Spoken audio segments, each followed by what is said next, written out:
Welcome to एकसर classes. और आज हम क्लास 8 की पाठ्य पुस्तक हमारे आदर्श का पाठ 8 आदि गुरु शंकराचार्य पढ़ेंगे। आइए इस पाठ को पढ़ते हैं। नदी की वेगवती धारा में माँ बेटे घिर गए थे। बेटे ने माँ से कहा, यदि आप मुझे संन्यास लेने की आज्ञा दें तो मैं बचने की चेष्टा करूं, अन्यथा यहीं डूब जाऊंगा। उसने अपने हाथ पैर ढीले छोड़ दिए। पुत्र को डूबता देखकर उसकी माँ ने स्वीकृति दे दी। पुत्र ने स्वयं तथा माँ दोनों को बचा लिया। यह बालक शंकराचार्य थे। शंकराचार्य के मन में बचपन से ही सन्यासी बनने की प्रबल इच्छा जाग उठी थी। माँ की अनुमति मिलने पर वे सन्यासी बन गए।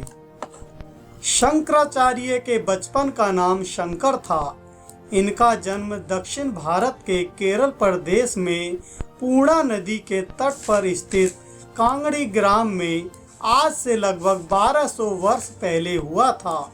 इनके पिता का नाम शिव गुरु तथा माता का नाम आर्यम्बा था। इनके पितामह तथा पिता वेद शास्त्र के प्रकांड विद्वान थे। इनका परिवार अपने पांडित्य के लिए विख्यात था।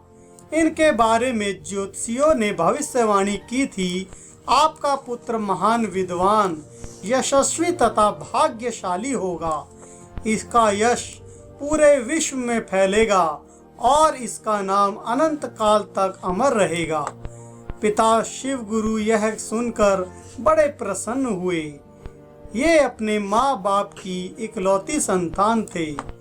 शंकर 3 ही वर्ष के थे कि इनके पिता का देहांत हो गया। पिता की मृत्यु के बाद माँ आर्यम्बा शंकर को घर पर ही पढ़ाती रही। 5वें वर्ष उपनयन संस्कार हो जाने पर माँ ने इन्हें आगे अध्ययन के लिए गुरु के पास भेज दिया। शंकर कुशाग्र एवं अलौकिक बुद्धि के बालक थे। इनकी स्मरण शक्ति अद्भुत थी। जो बात एक बार पढ़ लेते या सुन लेते उन्हें याद हो जाती थी। इनके गुरु भी इनकी प्रखर मेधा को देखकर आश्चर्यचकित थे। शंकर कुछ ही दिनों में वेद शास्त्रों एवं अन्य धर्म ग्रंथों में पारंगत हो गए। शीघ्र ही इनकी गणना प्रथम कोटि के विद्वानों में होने लगी। शंकर गुरुकुल में सहपाठियों के साथ भिक्षा मांगने जाते थे। वे एक बार कहीं भिक्षा मांगने गए। अत्यंत विपन्नता के कारण गृह स्वामिनी भिक्षा न दे सकी, अतः रोने लगी। शंकर के हृदय पर इस घटना का गहरा प्रभाव पड़ा। विद्या अध्ययन समाप्त कर शंकर घर वापस लौटे। घर पर वे विद्यार्थियों को पढ़ाते तथा माँ की सेवा करते थे। इनका ज्ञान और यश चारों तरफ फैलने लगा। केरल के राजा ने इन्हें अपने दरबार का राजपुरोहित बनाना चाहा, किंतु उन्होंने बड़ी विनम्रता से अस्वीकार कर दिया। राजा स्वयं शंकर से मिलने आए। उन्होंने 1000 अशर्फियाँ इन्हें भेंट की और इन्हें 3 स्वरचित नाटक दिखाए। शंकर ने नाटकों की प्रशंसा की, किंतु अशर्फियाँ लेना अस्वीकार कर दिया। शंकर के त्याग एवं गुणग्राहिता के कारण राजा इनके भक्त बन गए। अपनी माँ से अनुमति लेकर शंकर ने संन्यास ग्रहण कर लिया। माँ ने अनुमति देते समय शंकर से वचन लिया कि वे उनका अंतिम संस्कार अपने हाथों से ही करेंगे। यह जानते हुए भी कि सन्यासी यह कार्य नहीं कर सकता, उन्होंने माँ को वचन दे दिया। माँ से आज्ञा लेकर शंकर नर्मदा तट पर तप में लीन सन्यासी गोविंदनाथ के पास पहुँचे। शंकर जिस समय वहाँ पहुँचे, गोविंदनाथ एक गुफा में समाधि लगाए बैठे थे। समाधि टूटने पर शंकर ने उन्हें प्रणाम किया और बोले, मुझे संन्यास की दीक्षा तथा आत्मविद्या का उपदेश दीजिए। गोविंदनाथ ने इनका परिचय पूछा तथा इनकी बातचीत से वे बड़े प्रभावित हुए। उन्होंने सन्यास की दीक्षा दी और इनका नाम शंकराचार्य रखा। वहाँ कुछ दिन अध्ययन करने के बाद वे गुरु की अनुमति लेकर सत्य की खोज के लिए निकल पड़े। गुरु ने उन्हें पहले काशी जाने का सुझाव दिया। शंकराचार्य काशी में एक दिन गंगा स्नान के लिए जा रहे थे। मार्ग में एक चांडाल मिला। शंकराचार्य ने उसे मार्ग से हट जाने के लिए कहा। उस चांडाल ने विनम्र भाव से पूछा, महाराज, आप चांडाल किसे कहते हैं, इस शरीर को या आत्मा को?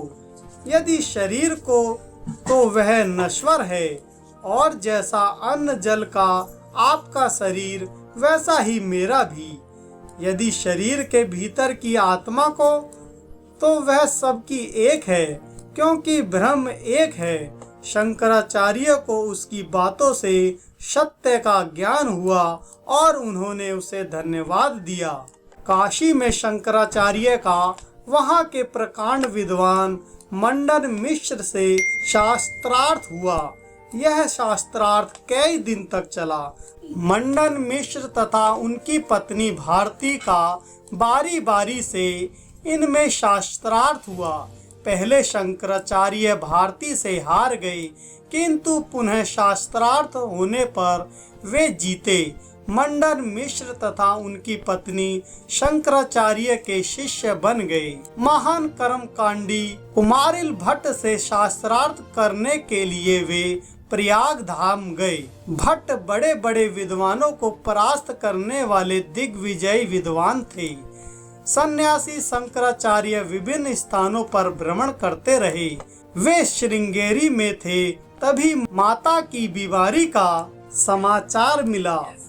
वह तुरंत माँ के पास पहुँचे।